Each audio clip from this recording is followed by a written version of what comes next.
Good morning, everyone. So thanks for attending. And today we're going to talk about delivering the edge. Sadly, I can't be with you. I would have loved to have been. Hopefully, there'll be opportunities to catch up in future.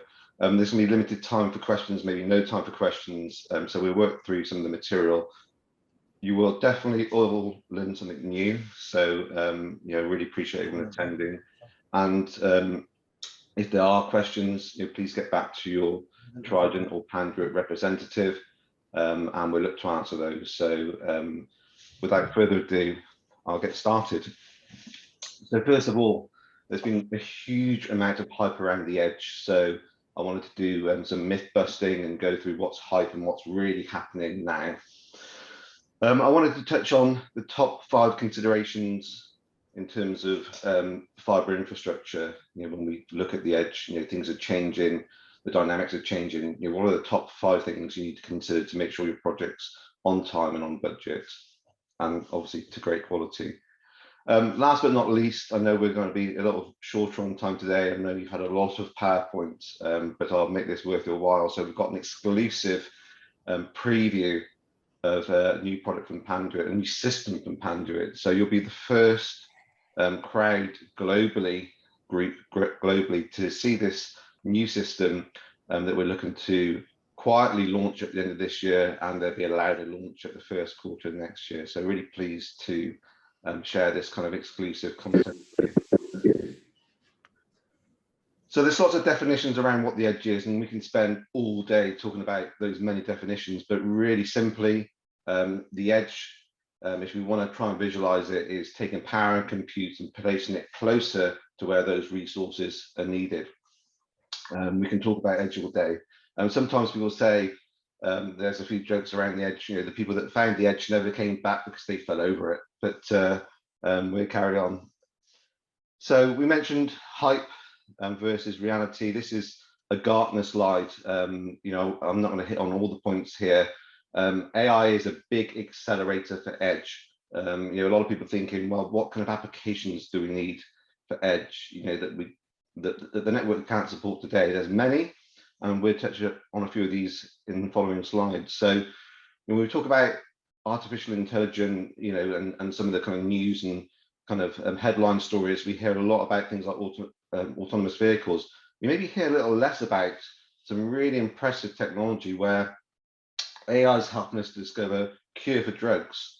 This is really important, right? We're in a world where there's COVID, and the average length for drug discovery is 12 to 14 years for a drug to be discovered and brought to market. So that's a huge cycle time.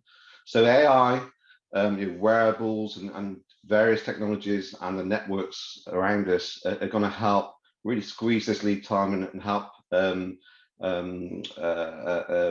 kind of medical kind of industry in terms of reducing this cost of 3 billion and really helping us to discover new drugs. When we look at this 12 to 14 year lead time, a third of that is in the discovery phase, and AI is really going to play a massive role in terms of kind of drug discovery.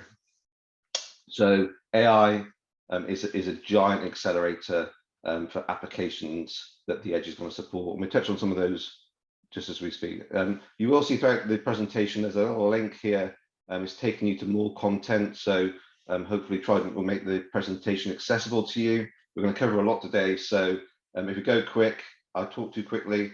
You can refer back to the presentation and hit these links and read more if you're interested. So we talked about technology, and we hear a lot about autonomous vehicles. There's early adopters that are looking to bring things like flying taxis to the market. So these things are all going to generate data. They're going to have a huge amount of sensors and cameras. They're going to kind of be a part of the smart city. GPS as it stands today is not good enough in terms of accuracy. It's actually designed for military use to track assets. Whether it's autonomous vehicles or flying taxis, this legacy GPS system is just, or legacy tracking systems just aren't up to tomorrow's job of supporting these technologies. So GPS has already undergone remapping. It'll be overlaid by AI and all these vehicles collecting data. So there's 3 points of data to kind of make sure that you're accurately located in the future of vehicle technology. And when we look at vehicle manufacture, we have businesses such as BMW. They acquired Nokia Maps. So no longer is GPS just an accessory to a vehicle; it's an intrinsic part of the automotive industry now. So these things are really smart, but we're going to need much lower latency for them to work effectively. Today's legacy networks support kind of applications that kind of operate on more than 10 milliseconds latency. The new 5G networks will need to support these types of applications that really need 1 millisecond latency. It means it means that power and compute needs to be closer to where we're going to use it. The other thing to bear in mind here is we talked about for a decade or more mission critical network. Our networks, physical networks, are mission critical. We move beyond that now. These networks are going to become life critical. And we'll just give a few examples of why they're going to be life critical. But we're moving from an era where information technology and the physical network was important to business. It went mission critical, and now we're in the life critical era. As a young boy, we all dreamt about future sci-fi, Star Wars, and all these movies. And Robocop was maybe one from the 80s when I was a young lad. And interestingly, Robocop's not quite here yet, but well, not in the form you just saw, but it's here in this form here. So interesting case again. These types of technologies, they're quite early adoption, but essentially, AI plays a part in them. With this particular robot, this was in the US in LA. It was developed as a pilot, really, to look at how it could reduce crime and impact and assist the police force. So for $75,000, roughly the price of a police officer, this robot was reducing crime by 50% and decreasing arrests by 30%. So this is kind of early applications that in future will really need the edge to kind of get to the next generation. So generation 1 already shown that there's a real business case for this technology. They're all kind of have a play in terms of artificial intelligence. They're smart, but again, in future they're going to have to work in real time, and real time means 1 millisecond. Obviously, other factors in terms of where the data is stored today. If you're kind of using YouTube, maybe kind of 80% of that content's come from the US and 20% is buffered locally. The future of data privacy means that your data will be stored more locally to you, to overcome these privacy concerns. And this is a great example of an application where it's recording, sensing, and that data will not want to leave the country. So, a great example of early adoption of robots and AI, and all really kind of building kind of bandwidth information storage needs. Just a side note, this robot obviously can't climb the stairs, so hopefully the technology evolves and maybe we'll get a little closer to the 1980s Robocop in future. But just a few examples of things that are going to be driving kind of edge. So edge today, there's a huge investment. There's been a lot of mergers and acquisitions in the mobile sector and telecom sector. Maybe a decade or so ago, there were in-country telecom operators, and now there's more kind of pan-European telecom operators. But essentially, the edge can be the kind of near edge, which is maybe small cells, the middle edge, which is kind of the macro cells, or maybe a central office that's kind of storing and processing data. But all this is going to feed back to the cloud. So the ecosystem for edge is not just the near edge, it's the far edge. And what we're seeing today in terms of investment, certainly at Pandra at least, is early investment in growing the cloud to cater for this ecosystem.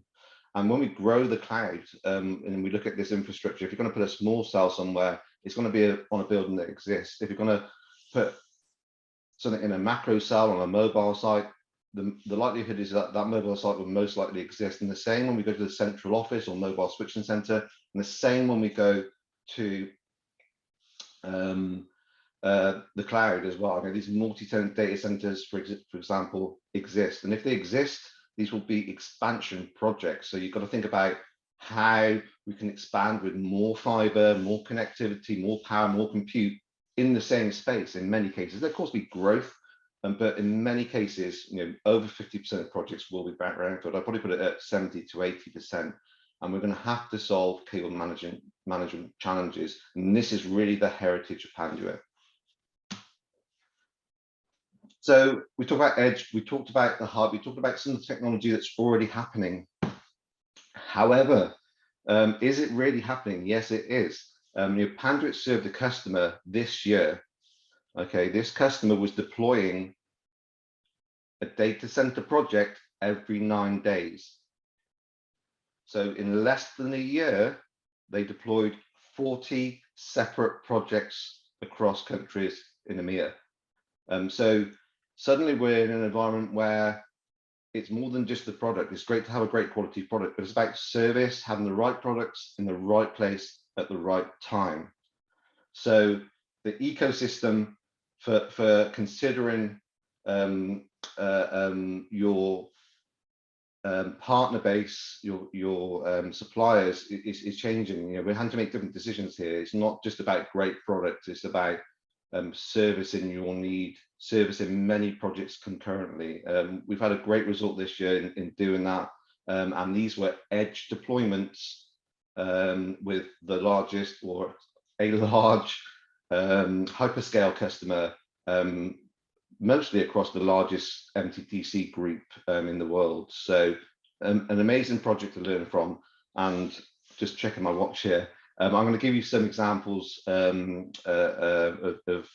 what we did, the products we used, and maybe how these can help you with projects as well. Just moving on to the top 5 tips. I mentioned supply chain resilience. So this is, we're in a different era. Surprisingly, during COVID, supply kind of continued to happen, but now we're kind of almost 2 years into COVID, and there's this kind of backlog that's really hitting us now. A great example is chips, not the chips that you would eat, but computer chips. So Apple downgraded their forecast because for the new iPhone, because they couldn't get hold of chips. They dropped their forecast by about 15% and it hit their share price. Huawei is stockpiling chips, and this chip manufacturer, Broadcom, also manufactures chips for data center switches. So there's a lot of concern in the industry about availability of switches next year. As soon as there's concern, there's panic, and people start to pre-order, and it almost kind of fuels a crisis. Already that lead time for switches has moved from 4 to 8 weeks to roughly double that. And we're in a different era now where, again, we're going to have many more projects happening concurrently next year with the edge, when we're going to have many supply challenges. So my first #1 tip is to really look at your supply base. There's been a recent report by Gartner that said that 60% of executives kind of designed or chose their products based on the lowest cost, not considering their supply chain for the most resilience. So the fantastic thing about partnering with Trident and Panduit is that we are diverse. We're diverse in terms of our distribution channels, in terms of our partners, and whether that be consultants, installers, system integrators, and diverse, very importantly, in terms of manufacturing. We have 9 manufacturing bases across the world, so we can move product into various plants and have greater diversity. So just a small example of how Panduit can help you fit into this kind of new world order.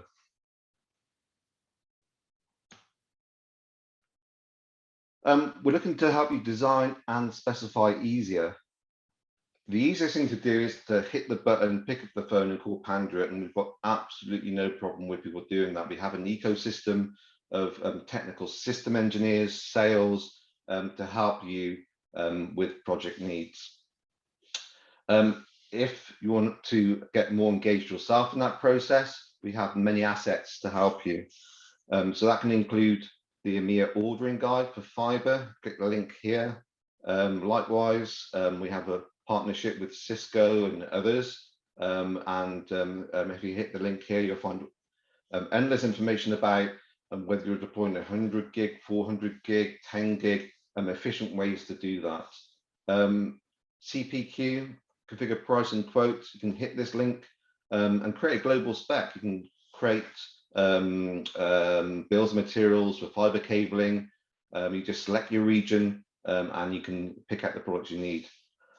Last but not least, the only thing that's not available as a link, and this may be quite important to you, is a really good reference architecture guide. And please get back again to your Trident representative. I'm very happy to send this out through email. It's a nice reference that shows a range of architecture to support these kind of edge cage deployment in multi-tenant data centers. You know, it gives an example of what you can use in terms of the rack, in terms of the fiber cabling, performance specifications, and it's a nice, maybe kind of 5-page document that will help you consider a design for a caged area in a multi-tenant data center. So very happy to share all of this information out with you. Adopting industry standards, there's a plethora of industry standards, many, and there's lots of new connectivity coming into play. Again, just kind of conscious of time. I know we've had an overrun, you've had a lot of PowerPoint today. So there are new connectors called very small form factor connectors on the market, fiber connectors, that are going to increase density by almost double density in some instances. We've got essentially 4 times the amount of fiber in a transceiver compared to an LC connector here. Just a word of caution, at the moment, Panduit has adopted the CS and MPO, LC, and other connectivity because these are industry standards. The last thing you want to do when you look at this ecosystem is maybe adopt them early before the standards are ratified. So Panduit hasn't brought to market the top 2 connectors yet, simply because the standards are still baking away. There's no connector standard for these 2 connectors. There will be niche applications. Some of these products are being considered for some hyperscale applications, but again, we've gone to market with a range of connectors today that are fully industry standard, and we're just waiting for these to kind of bake a little further before we progress with these newer designs. These connectors are going to support some interesting applications for 400 and beyond gigabit Ethernet. But it's a little early in the market yet. There's a lot of hype around things, but actually, as you can see here, there's a multi-source agreement, but no kind of connector standard just yet. Keeping it small, we talked about brownfield projects. Okay, this is not greenfield. What happens when you've got to put 4 times the amount of fiber into the same space? If you're moving from a duplex transmission to parallel optics, you've got 4 times more fiber to manage. Or if you're a multi-tenant data center, you've got new customers coming in, many new service providers supporting the edge. How are your pathway systems going to cope? Panduit offers larger diameter trunks. We offer 12 to 144 fiber in Euroclass B2CA. We also offer 288 fiber to 864 fiber in a rollable ribbon fiber. So if you look at the example here, if you were to use multiple 12 fiber trunks versus multiple 864 fiber trunks, you can get 4 times the amount of fiber into the same pathway. And the great thing about this cable here, and this is in the cage architecture design guide, this is a dual rated cable. So it's riser rated, which is more of a North American spec, and it's also Euroclass CCA rated. So you've got a product that will meet global requirements. If you're a global account, if you're a global business, this is a great cable to consider. If you have data centers across the world, you can have one cable specification that's globally relevant. So This looks like a nice picture, but the reality is these things are big. So just to give you an idea of size here, you can see they're on reels. This is a 576 fiber cable with 48 MPON. So you kind of talk about 48, but you can't visualize it always. So you can see here, it's pretty busy, it's pretty big, but it's really solving a problem in terms of expanding into legacy infrastructure. And we've been deploying many of these across the world, and in particular in Europe and the Middle East and Africa, in fact, South Africa. Okay, just a note on taking risk out. So one of the biggest differences that Panda and partners can make is considering the life critical nature of your network. So speeds are moving from 10 gigabit Ethernet to 400 gigabit Ethernet. If we look back maybe over a decade ago, speeds were at 1 gigabit Ethernet. So as more data migrates onto fewer circuits, each circuit becomes not just more mission critical, but more life critical now. So very simply, in our fiber distribution products, this is a high density fiber panel. We have a little split here, which means you can access 1/6 of the tray rather than 1/3 of the tray. It's kind of unique in the market.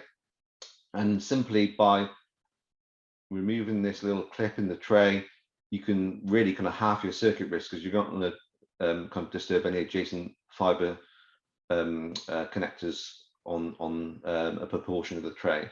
So how we can help in terms of mitigating risk for life critical networks is to mitigate risk in the physical infrastructure. And there's just a couple of examples of how we've done that here.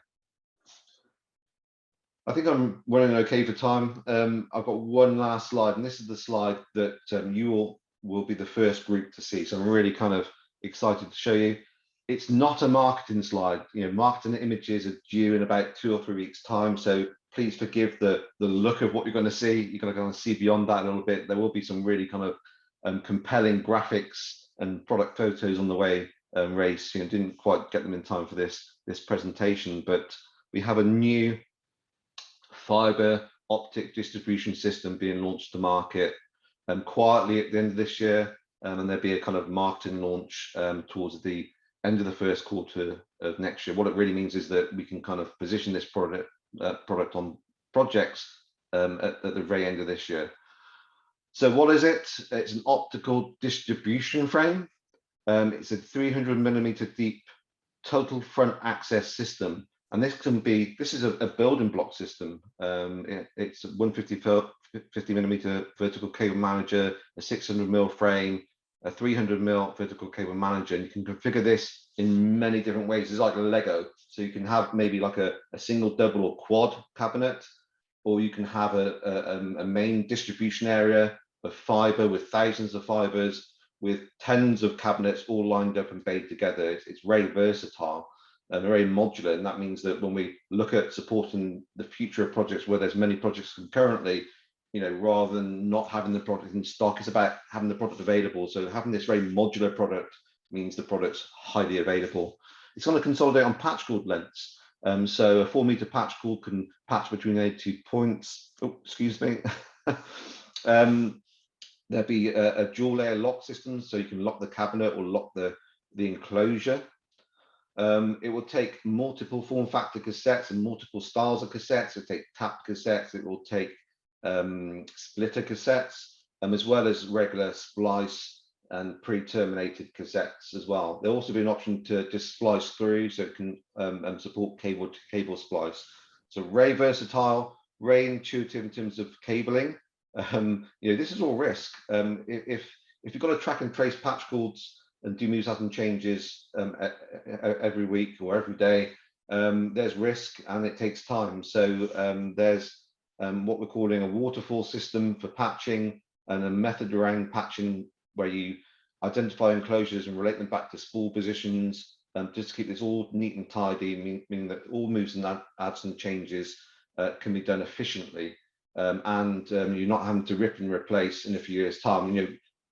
Photographs of distribution systems always look great, but the reality is always very different. They look terrible after a few years. people don't follow the patching rules, and you end up having to rip and replace products. So really excited to share with you a little bit of detail around this new product that we're bringing to market. As you design with it, there's options around saving space. It does depend on design with this product. If it's a big MDA, you can put these 300mm deep enclosures back to back and save space because they'll be efficient over 600mm floor tiles. So there will be a lot of training, a lot more information to follow on this new system, but this is really just a preview for you. So conscious of time, I've been asked to try and finish 5 minutes or so earlier, so I think I've roughly achieved that. Just wanted to thank you all for attending this session. I hope you learned something new. I certainly learned new things as I researched the information for this, and hopefully in future we can meet, and if there are questions, as I said, please get back to your Pandric representatives or Trident, and I'd be very, very happy to answer those. Thank you so much, Steve. It was really appreciated. Thank you. Thank you. Thanks, everyone. Have a good day. You too.